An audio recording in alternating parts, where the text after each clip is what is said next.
बिस्मिल्लाहिर्रहमानिर्रहीम। अस्सलाम वालेकुम माय केमिस्ट फैमिली।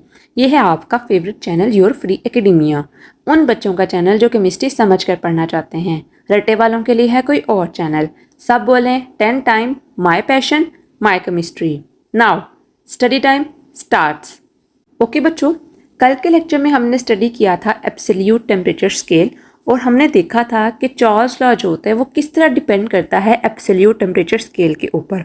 और इसके साथ साथ हमने चार्ल्स लॉ की डेफिनेशन देखी थी, उसकी मैथमेटिकल कैलकुलेशन देखी थी और उसकी एक्सपेरिमेंटल वेरिफिकेशन देखी थी। और साथ साथ हमने इसके न्यूमेरिकल्स भी सॉल्व किए थे जो कि हमें एग्जाम्पल्स में गिवन थे। लेक्चर तक हमारे पास जो टिपिकल प्रॉपर्टीज़ ऑफ गैसेस हैं वो कंप्लीट हो चुकी हैं। हमने गैसेस के 2 लॉ भी पढ़ लिए हैं, तो typical properties of gases complete हुई। अब जो नेक्स्ट टॉपिक है वो है typical properties of liquids. Typical properties of liquids और उनके आगे टॉपिक को स्टार्ट करने से पहले मैं आप सबसे रिक्वेस्ट करूँगी कि वीडियो को लाइक करें, एक अच्छा सा कमेंट करें, चैनल को लाजमी सब्सक्राइब करें और बेल आइकन को भी लाजमी प्रेस करें ताकि नई आने वाली वीडियो आप तक फ़ौरन पहुँच जाए। ओके बच्चों, जब ये चैप्टर स्टार्ट किया था तो मैंने आपको बताया था कि 3 फिजिकल स्टेट्स ऑफ मैटर जो होती हैं वो एग्जिस्ट करती हैं, जिनमें आती हैं गैसेस, लिक्विड्स और सॉलिड्स। ये 3 स्टेट्स ऑफ मैटर जो थी वो हमने स्टडी की थी, लेकिन हमने डिटेल जो थी वो स्टडी की थी सिर्फ गैसेस की। और हमने देखा था कि गैसेस के अंदर जो मॉलिक्यूल्स होते हैं वो फार अपार्ट होते हैं, एक दूसरे से बहुत दूर दूर होते हैं, जिसकी वजह से उनके दरमियान इंटरमोलेक्युलर फोर्सेस जो होती हैं वो बहुत ज़्यादा वीक होती हैं। ठीक है, आज लिक्विड्स के बारे में देखेंगे, लेकिन हमें ये पता है कि लिक्विड्स के अंदर जो इंटरमोलेक्युलर फोर्सेस होती हैं वो बहुत स्ट्रॉन्ग होती हैं। इंटरमोलेकुलर फोर्सेस का जब कॉन्सेप्ट हमने लास्ट चैप्टर के अंदर स्टडी किया था, चैप्टर नंबर 4 के अंदर, तो मैंने आपको बताया था कि इंटरमोलेकुलर फोर्सेस जो होती हैं वो इफेक्ट करती हैं फिजिकल प्रॉपर्टीज किसी भी सब्सटेंस की। फिजिकल प्रॉपर्टीज में क्या क्या हो सकता है? Evaporation, vapour pressure, diffusion, etc. ठीक है, अब बच्चों स्ट्रॉन्ग इंटरमोलेकुलर फोर्सेस होने की वजह से जो लिक्विड्स होते हैं उनका हाई मेल्टिंग पॉइंट भी होता है, आल्सो बॉइलिंग पॉइंट, सिर्फ इंटरमोलेकुलर फोर्सेस होने की वजह से। अगर हम सॉलिड स्टेट को देखें तो सॉलिड स्टेट में क्या होता है? सॉलिड स्टेट के अंदर इंटरमोलेकुलर फोर्सेस जो होती हैं वो सबसे ज़्यादा स्ट्रॉन्गेस्ट होती हैं। इसकी वजह से जो मॉलिक्यूल्स होते हैं वो सिर्फ टू एंड फ्रो मूव कर सकते हैं। इसका मतलब है कि वो सिर्फ अपनी जगह से पे ही मूव कर सकते हैं, अपनी जगह से कहीं और नहीं जा सकते हैं। एक ही जगह पर कभी लेफ्ट जा रहे हैं, कभी राइट जा रहे हैं, कभी ऊपर जा रहे हैं, कभी नीचे आ रहे हैं। एक ही प्लेस एक ही है, लेकिन इसी प्लेस के ऊपर क्या कर रहे हैं? वाइब्रेट कर रहे हैं। इस इंटरमोलेकुलर फोर्सेस हाई होने की वजह से क्या होता है? जो सॉलिड्स होते हैं वो एग्जिस्ट करते हैं किस स्ट्रक्चर के फॉर्म में? एक हार्ड और कंपैक्ट स्ट्रक्चर की फॉर्म में। अब हम देखते हैं फिजिकल प्रॉपर्टीज ऑफ लिक्विड्स। उसके अंदर जो आज का हमारा टॉपिक है वो है एवेपोरेशन का। ओके बच्चों, 2 कॉन्सेप्ट होते हैं फिजिकल प्रॉपर्टीज के अंदर, एक होता है एवेपोरेशन और दूसरा होता है कंडेंसेशन। आज का जो हमारा टॉपिक है वो है एवेपोरेशन का। कंडेंसेशन के बारे में मैं आपको थोड़ा सा बता देती हूँ, क्योंकि एवेपोरेशन और कंडेंसेशन जो होते हैं वो एक दूसरे के वाइस वर्सा होते हैं, मतलब कि एक दूसरे के रेसिप्रोकल होते हैं। जो एवेपोरेशन होती है वो चेंज होता है लिक्विड का गैस के अंदर, जबकि जो कंडेंसेशन होती है वो होता है गैस का लिक्विड के अंदर चेंज। सिर्फ ये माइनर डिफरेंस होता है एवेपोरेशन के अंदर और कंडेंसेशन के अंदर। अब एवेपोरेशन का बेसिक हम प्रिंसिपल देखें या देखें कैसे कन्वर्जन हो रही है। एग्जांपल के तौर पर हम ले लेते हैं सिर्फ वाटर मॉलिक्यूल्स को, जैसे H2O, ये अपने लिक्विड फॉर्म में एग्जिस्ट कर रहा है, ये चेंज होगा गैस की फॉर्म में, मतलब कि वेपर्स की फॉर्म में, H2O गैस। लेकिन क्वेश्चन यहाँ पर ये रेज होता है, क्या ये खुद ब खुद हो जाएगा? क्या इसके लिए कोई हमें एक्सटर्नल चीज़ अप्लाई करनी नहीं पड़ेगी? तो बच्चों करनी पड़ेगी, और वो क्या होगी?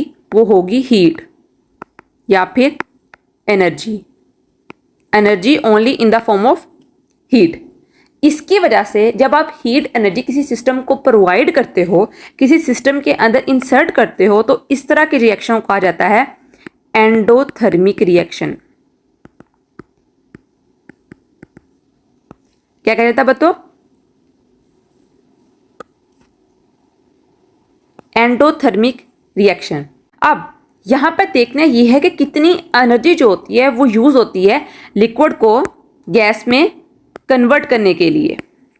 तो एनर्जी है 40.7 किलो जूल्स पर मोल। इसका मतलब क्या है? मोल्स आप चेक करो ना, अगर एक मोल के लिए 40.7 किलो जूल्स एनर्जी चाहिए होगी तो 2 मोल्स के लिए कितनी होगी? 2 को इससे मल्टीप्लाई कर देंगे, ठीक है। तो 1 मोल ऑफ वाटर जो लिक्विड फॉर्म में है उसको कन्वर्ट करने के लिए गैस के अंदर, वेपर्स के अंदर जो एनर्जी चाहिए होगी वो कितनी होगी? वो होगी 40.7 किलो जूल्स पर मोल। ये एक एंडोथर्मिक रिएक्शन है। और बच्चों एक और बात, मैं आपको एंडो और एक्सो के बारे में थोड़ा सा बता देती हूँ, हालांकि वो आपका टॉपिक नहीं है लेकिन फिर भी इंफॉर्मेशन होना अच्छी बात है। एंडोथर्मिक रिएक्शन जो होता है वो हमेशा पॉजिटिव वैल्यू में लिखा जाता है। पॉजिटिव 40, पॉजिटिव 60, ये हमेशा पॉजिटिव में होगा क्योंकि आप सिस्टम को हीट दे रहे हो, ठीक है। और एक्सो हमेशा नेगेटिव होगा क्योंकि आप किस सिस्टम में से हीट माइनस कर रहे हो, निकाल रहे हो। इसकी वजह से -40 और -60 कोई भी वैल्यू लिख सकते हो बच्चे। तो एक्सोथर्मिक रिएक्शन होता है वो नेगेटिव होता है, जबकि जो एंडोथर्मिक रिएक्शन होता है वो पॉजिटिव होता है। ये वैसे जनरल नॉलेज के मैं आपको बताया है। अब बच्चों हमने देखा था जो गैसेज होती हैं वो हर टाइम जो होता है वो रैंडम मोशन में रहती हैं, ठीक है। हर तरह की वो मोशन करती हैं, ट्रांसलेटरी हो, रोटेटरी हो, किसी तरह की भी मोशन हो, जो गैसेज होती हैं वो इसको परफॉर्म कर रही होती हैं। अब अगर हम लिक्विड्स की बात करें ना, तो लिक्विड्स के मॉलिक्यूल्स भी जो होते हैं ना वो कंटिन्यूस मोशन के अंदर होते हैं। क्यों कंटिन्यूस मोशन के अंदर होते हैं? क्योंकि इनके पार्टिकल्स के दरमियान भी बहुत ज़्यादा डिस्टेंस होता है। बहुत ज़्यादा नहीं होता लेकिन होता है, ठीक है। हमें पता है इस वजह से वाटर एग्जिस्ट करता है लिक्विड की फॉर्म में, अगर ना हो तो वो सॉलिड हो जाए। अब इसके अंदर जो एवेपोरेशन की वो थ्योरी है ना वो इसी के अंदर बेस करती है कि जो लिक्विड्स के मॉलिक्यूल होते हैं वो कांस्टेंट मोशन में होते हैं। आप एक कंटेनर लो, उसके अंदर आप वाटर मॉलिक्यूल्स हैं। मैं कलर चेंज करके जो अपर साइड वाले हैं उनको अलग से बनाती हूँ, ठीक है। जो हाई सरफेस पे मॉलिक्यूल्स होते हैं ना वाटर के अंदर, उनकी एनर्जी जो होती है वो बहुत ज़्यादा होती है। High energy means kinetic energy. उनकी काइनेटिक एनर्जी होती है वो बहुत ज़्यादा होती है, इस वजह से वो ऊपर की सरफेस पे आए होते हैं। लेकिन अगर हम बात करें लोअर मॉलिक्यूल्स की, तो इनकी एनर्जी जो होती है वो बहुत ज़्यादा लो होती है, ठीक है। इनकी एनर्जी बहुत ज़्यादा लो होती है। जब आप हीट प्रोवाइड करते हो, कोई भी कंटेनर को आपने बॉइलिंग का तो देखा ही होगा कैसे वाटर बॉयल कर रहा है। अब मैं यहाँ पे उसकी पिक्चर लगाने से तो रही ना, ठीक है। जब आप हीट दे रहे हो तो क्या हो रहा है, जो हीट है वो ट्रेवल कर रही है इन मॉलिक्यूल्स के दरमियान, ठीक है।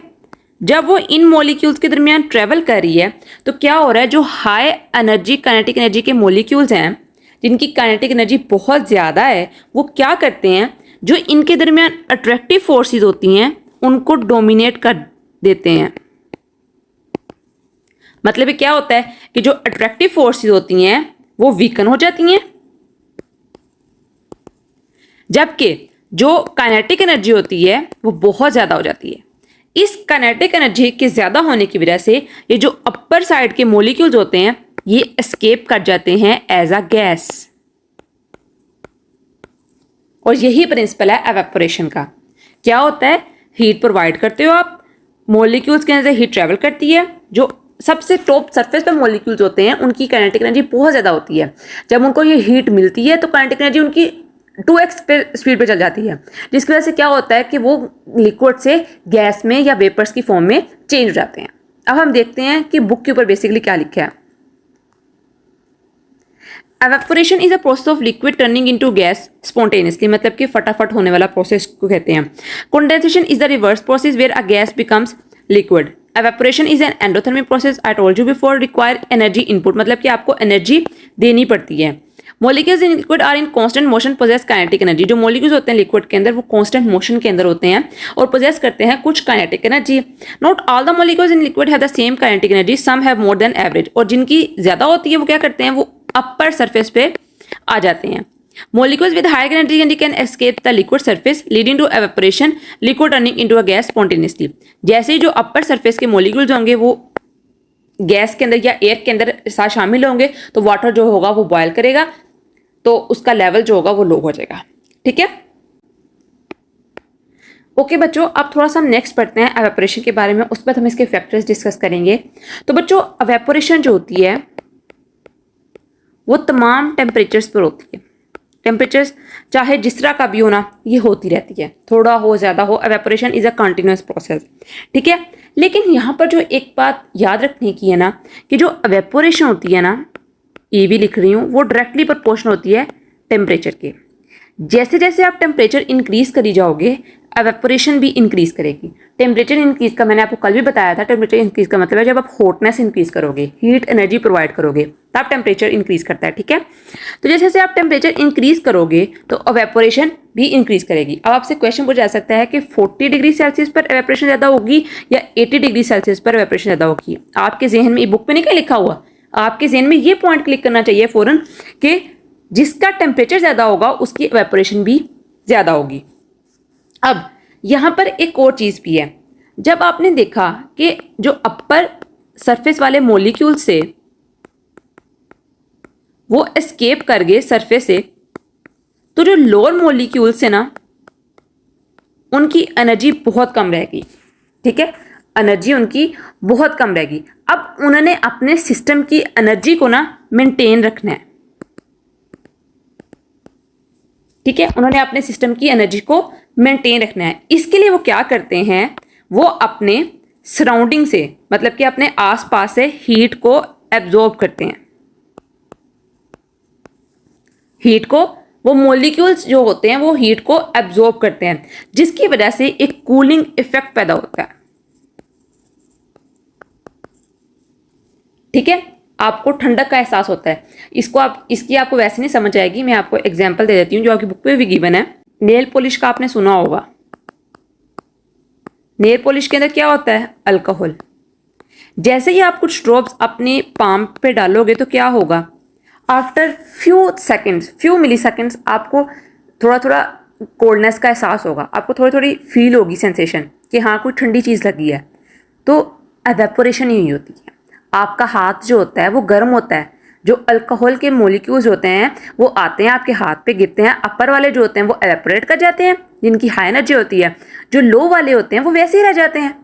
वो आपके हैंड से हीट एनर्जी जो होती है वो एब्जॉर्ब करते हैं अपने कॉम्पेंसेट करने के लिए, जिसकी वजह से जो हीट एनर्जी होती है वो जाती है मॉलिक्यूल्स के अंदर, एनर्जी होती है आपके सराउंडिंग की वो कम हो जाती है। समझ लो कि आपका जो पाम है वो सराउंडिंग है, इर्द गिर्द है, और जो अल्कोहल के ड्रॉप्स हैं वो सिस्टम है।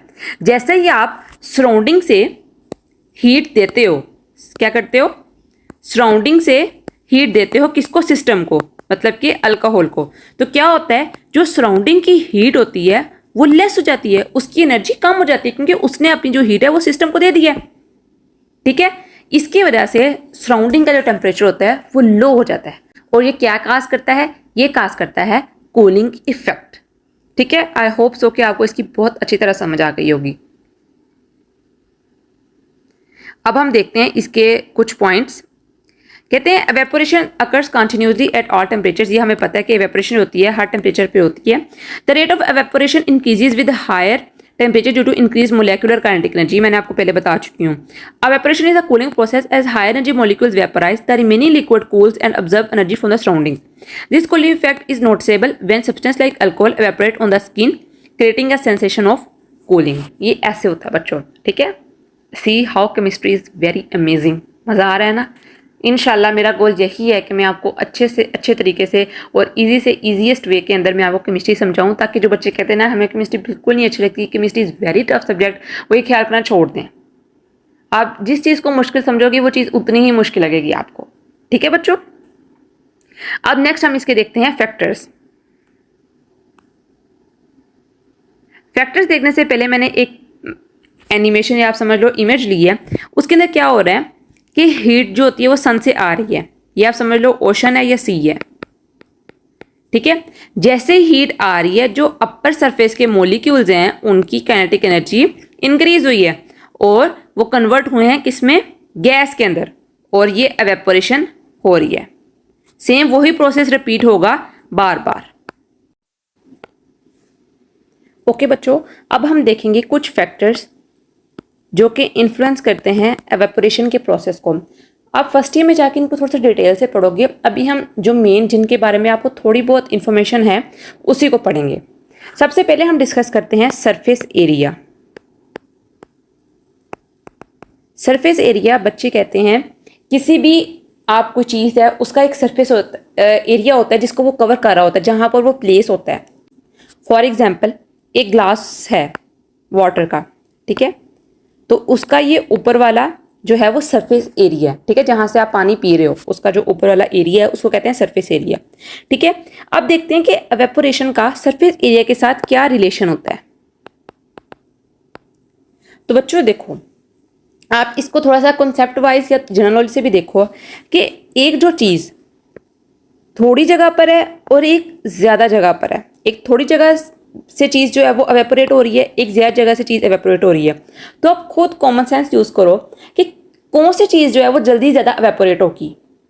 तो ज़्यादा बच्चों वही एवेपोरेट होगी जिसका सरफेस एरिया, जिसका एरिया जो होगा वो ज़्यादा होगा। क्यों होगा, यहाँ पर इस क्वेश्चन का जो आंसर है वो मैं फिर आपको दूंगी। वो ये कि जो जब सरफेस एरिया जो होता है वो छोटा होता है ना, तो जो मॉलिक्यूल्स होते हैं ना उनको इतनी स्पेस ही नहीं मिलती कि वो कहीं आगे पीछे हो सकें। सरफेस एरिया छोटा है, ठीक है, मॉलिक्यूल्स आपस में बार बार टकरा रहे हैं, हाई जो एनर्जी वाले मॉलिक्यूल्स हैं वो इतनी जल्दी से आसानी से एवेपोरेट नहीं कर रहे हैं। जैसे ही सरफेस एरिया इंक्रीज करता है तो क्या करते हैं, मॉलिक्यूल्स जो होते हैं उनका डिस्टेंस भी इंक्रीज हो जाता है, मॉलिक्यूल्स बहुत दूर दूर चल जाते हैं। हाई काइनेटिक एनर्जी के मॉलिक्यूल्स अपर साइड पर चले जाते हैं और लो के नीचे सेटल हो जाते हैं। इसकी वजह से जो सरफेस एरिया होता है वो क्या करता है, वो डायरेक्टली प्रोपोर्शन होता है एवेपोरेशन के। जितना सरफेस एरिया ज़्यादा होगा उतना ही हमारे पास क्या होगी, एवेपोरेशन जो होगी वो ज़्यादा होगी, ठीक है। इसका डायरेक्ट रिलेशन है। इस सारी चीज़ों को समझा करो कि डायरेक्ट रिलेशन है कि इन्वर्स रिलेशन है, इस सारी चीज़ों को जल्दी समझ आ जाती है। दूसरा पॉइंट हम देखते हैं टेम्परेचर का, जो कि मैं आपको पहले ही बता चुकी हूँ कि जितना टेम्परेचर ज़्यादा होगा उतनी ही एवेपोरेशन जो होगी वो ज़्यादा होगी। इसका भी डायरेक्ट रिलेशन है किसके साथ, एवेपोरेशन के साथ। थर्ड पॉइंट पर आता है इंटरमोलेक्युलर फोर्सेस। अब देखो बच्चों, अगर इंटरमोलेक्युलर फोर्सेस से मुराद क्या है, फोर्सेस ऑफ अट्रैक्शन। अगर मॉलिक्यूल्स के दरमियान फोर्सेस ऑफ अट्रैक्शन ज़्यादा होंगी तो क्या वो जल्दी एवेपोरेशन कर पाएगा? नहीं बच्चों, मॉलिक्यूल्स आपस में बहुत स्ट्रोंगली बाइंड होंगे, जिसकी वजह से मॉलिक्यूल्स को चांस ही नहीं मिलेगा कि वो एस्केप कर सकें किसी भी जगह से, और उनका टेम्परेचर जो होगा वो भी लेस हो जाएगा, ठीक है। इसकी वजह से ऐसे कंपाउंड, ऐसे लिक्विड्स जिनकी इंटरमोलेक्युलर फोर्सेस ज़्यादा होती हैं उनका एवेपोरेशन रेट जो होता है वो लेस होता है।